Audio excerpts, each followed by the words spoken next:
ஹரி ஓம். சிந்திக்க சில துளிகள். இன்று யட்சன் கேட்கும் கேள்விக்கு தர்மன் பதில் சொல்லிக் கொண்டிருக்கிறார். அவர் கேட்ட அடுத்த கேள்வி, ஒரு மனிதன் தனிமையாக இருக்கும்போது ஒரு மனிதனிடம் எப்போதும் துணையாக இருப்பது யார் அப்படின்னு கேட்டார். அப்போது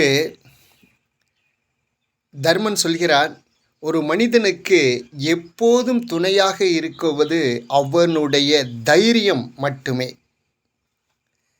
ஆமாம், அந்த தைரியத்தை இழந்துவிட்டால் அவன் தினம் தினம் கணம் கணம் செத்து பிழைக்கிறான், செத்து பிழைக்கிறான் என்று அர்த்தம்.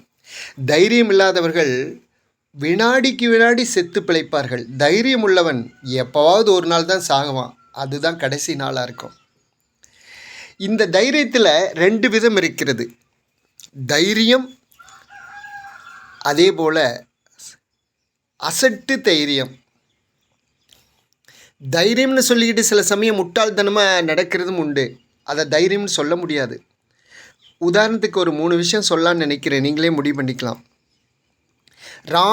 ராவணனுடைய யுத்தம் நடந்து கொண்டிருக்கிறது. ஒவ்வொருத்தராக ராவணனுடைய படையில் இருந்த வீரர்கள் அத்தனை பேர் இறந்துட்டுருக்காங்க.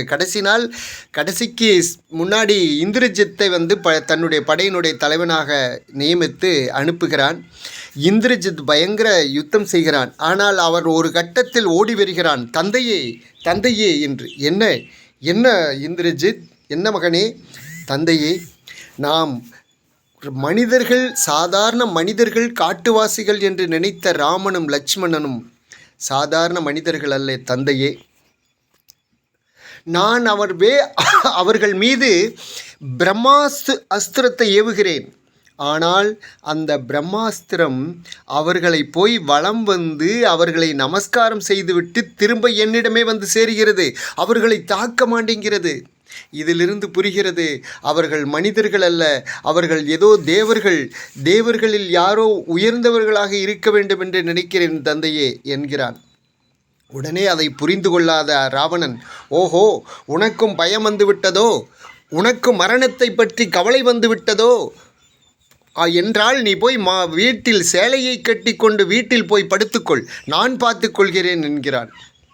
அப்போது தந்தையே, நான் உயிருக்கு பயந்தோ என்னுடைய வாழ்க்கைக்கு பயந்தோ நான் ஓடி வரவில்லை.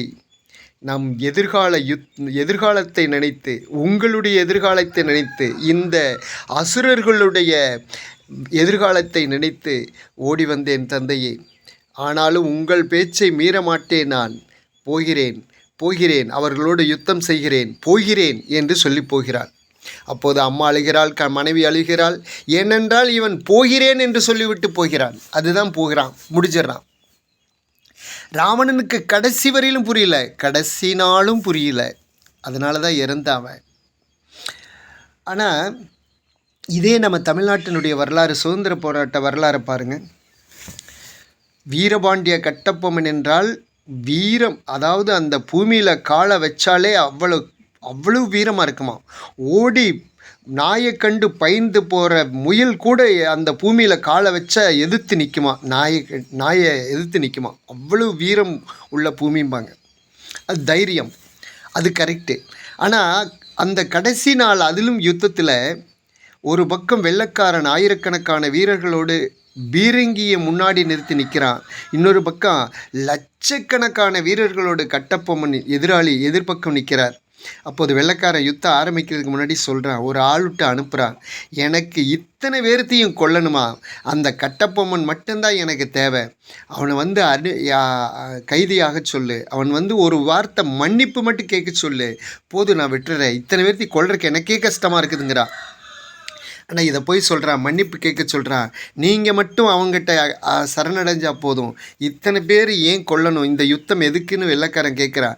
யோசனை பண்ணுங்கன்னு அவன் போய் அவனுடைய தூதுவன் சொல்கிறான். நான் மன்னிப்பு கேட்பதா, இதோ பார் அப்படின்னா வேலை தூக்கி ஜெய் காளின்னு ஒரு படை, இதோ பார் அம்பை தூக்கி ஜெய் காளின்னு இன்னொரு படை, யானைப்படை, குதிரைப்படை, லட்சக்கணக்கான பேர் இருக்கிறார்கள். ஆனால் அவர் கையில் இருந்தது வேலும் வாளும் அம்பும் தான். ஆனால் வெள்ளைக்காரனிடம் 1000 பேர் இருந்தாலும் அவன் பக்கம் இருந்தது பீரங்கி.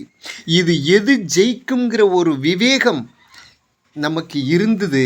ஆனாலும் வீரத்தோடு சாகணும்னு அவர்கள்லாம் மடிந்தார்கள். வீரபாண்டிய கட்டபொம்மன் செத்திருந்தா தப்பு கிடையாது. ஆனால் அவளை கூட இருந்த அத்தனை மக்களும் இறந்து விட்டார்கள். கடைசியாக அவர் வீரமாக போய் அவரும் அந்த போர்க்களத்தில் செத்திருந்தாலும் கூட பரவாயில்லை. அவர் ஓடி பாதாள சுரங்கத்துக்குள் ஒளிந்தான். அதையும் ஒருத்தன் காட்டி கொடுத்தான். இதுதான் வரலாறு. பின்னாடி அவர் தூக்கு மேடை ஏறியது நமக்கெல்லாம் தெரியும். இதில் தைரியம் என்பது இன்னொரு உதாரணம் சொல்கிறேன் நான். அந்த உதாரணம் சத்ரபதி வீர சிவாஜி.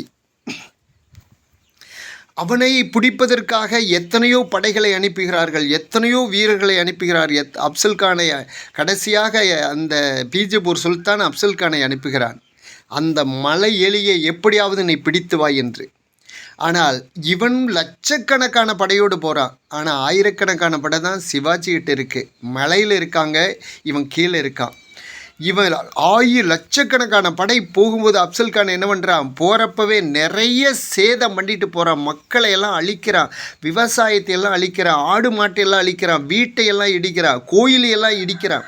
இந்த செய்தியை ஓடி போய் சிவா இந்த மாதிரி அப்சல்கான் பயங்கரமாக அலிம்பு பண்ணிட்டு வரான், நம்ம பெண்களையெல்லாம் தூக்கிட்டு போகிறாங்க, நம்ம ஆடு மாடுகளையெல்லாம் தூக்கிட்டு போய் அவங்க ஒவ்வொரு இடத்துலையும் தங்குற இடத்துல அவங்க சாப்பிட்றதுக்காக பயன்படுத்துகிறாங்க, எங்கள் விவசாயம் அழிந்தது, என் குடும்பம் அழிந்தது அப்படின்னு போய் சத்ரபதி சிவாஜி கிட்ட முறையிடுறாங்க. ஆனால் சிவாஜி பேசவே இல்லை. சிவாஜி பயந்துட்டான், சிவா பயந்துட்டான் அப்படின்னு ஒரு பேச்சு, மக்களுக்கு நம்பிக்கை போச்சு, எல்லாம் போச்சு. அப்போது சிவாஜி தூது அனுப்புகிறான் அப்சல்கானிடம், என் சிவா பயந்து விட்டான், உங்களிடம் சரணடைய தயாராக இருக்கிறார், ஆகவே பேச்சுவார்த்தைக்கு தயாராகிவிட்டார், நீங்களும் பேச்சுவார்த்தைக்கு தயாராக இருங்கள், அவரை சமாதானம் செய்து கொள்ளலாம், நமக்குள் எதுக்கு யுத்தம் என்று.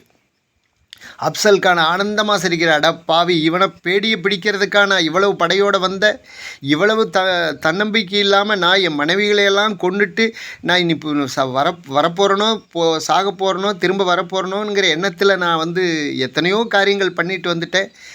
ஆனால் இப்படிப்பட்ட பேடியாவன் அப்படின்னு சொல்லிட்டு, சரி நானும் தூது அனுப்புகிறேன், வரச்சொல் அப்படிங்கிறான். அப்போ மறுபடியும் சிவா தூது அனுப்புகிறான், உங்களை தனியாக சந்திக்கணும்னு விரும்புகிறார், உங்கள் படைக்கு நடுவே வருவதுக்கு அவர் பயப்படுகிறார். அடாடாடா, இப்படிப்பட்ட கோழையா அப்படின்னு சொல்லி அப்சல்கான் மறுபடியும் சிரிக்கிறான். 2 பேரும் தனியாக சந்திக்கிறதுக்கான ஒரு ஏற்பாடு நடக்குது. அப்போது சிவாஜி கிளம்புறான். ஆயுதமில்லாத வரணும்னு மறுபடியும் தூது அனுப்புகிறான். ஆயுதமில்லாத வரணும்னு இவனும் கிளம்புறான். ஆனால் இவனும் அப்சல்கான் ஒரு வாளை மறைச்சி வச்சுக்கிட்டு ஆயுதம் இல்லைங்கிற மாதிரி போகிறான். சிவாஜி நெஞ்சில் கேடயத்தை போட்டுட்டு கையில் புலிநகத்தை வச்சுக்கிட்டு அவனும் ஒரு சின்ன குருவாளை மறைச்சி வச்சுக்கிட்டு அவனும் ஆயுதம் இல்லைன்னு வர்றான். போகும்போது அவங்க அம்மா சொல்கிறாங்க, சிவா, இவன்தான் உன்னுடைய அண்ணனை கொன்னவன், இவன்தான் நம்ம குடும்பத்தை அழிக்க நினைப்பவன், ஏமாந்து விடாதே தாயே, அவனிடம் நான் சமாதானம் பேசப் போகவில்லை, அவனை நாம் பவானி தெய்வத்துக்கு பலியிடப் போகிறேன் என்று வருகிறான். அதாவது நான் பயந்துட்டேன்னு சொன்னதெல்லாம் அவனை ஏமாத்துறதுக்காக வந்தான். அவன் கட்டி பிடிக்கிற மாதிரி கட்டி பிடிச்சி குறவழியை பிடிச்சி அமுத்தினான். அப்சல்கான் தன்னுடைய புலிநகத்தால் அவனுடைய குடலை கிழிச்சு எடுத்தான். அப்சல்கான் செத்துட்டாங்கிற செய்தி கேட்ட உடனே ஆயிரக்கணக்கான படையும் ஹரஹர மகாதேவனும் அவங்க தூங்கிக்கிட்டு இருந்த அப்சல்கானுடைய படை மேலே பாயுது. 1,00,000 படை ஆயிரக்கணக்கான வீரர்களை கண்டு செதறி ஓடுது. ஜெயிக்கணும், சாதிக்கணும்.